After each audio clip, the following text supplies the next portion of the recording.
The Nobel Prize in Physiology or Medicine 2024 is awarded Victor Ambros and Gary Ruvkun for their discovery of microRNAs and the role of microRNAs in regulation of genes. Their discovery of the microRNAs meant that a completely new mechanism for gene regulation was revealed. In our cells, we have DNA, which is transcribed into RNA, which is translated into proteins. At the time, it was known that there are transcription factors that regulate expression of the mRNA.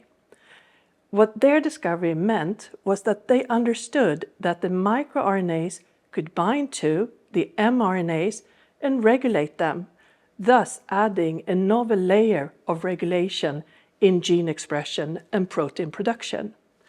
And this is important to define which cells express what proteins and when they express them. Ambros and Ruvkun had known each other for many years because they were postdoctoral fellows in the same laboratory at MIT during the 80s.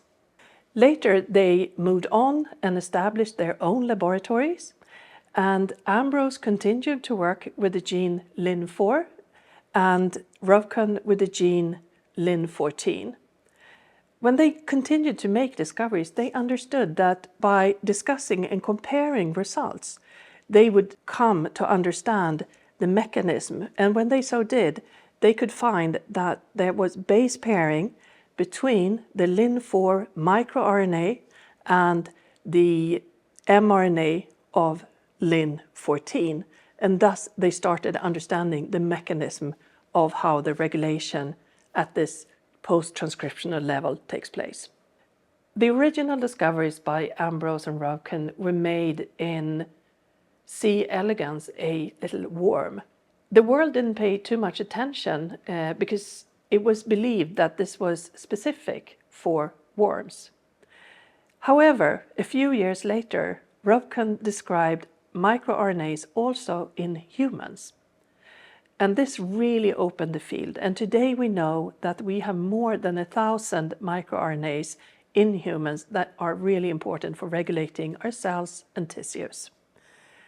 So this prize is really about understanding how we function, our physiology and cellular biology. And it has implications for several diseases where microRNAs or the pathways that generate microRNAs are affected.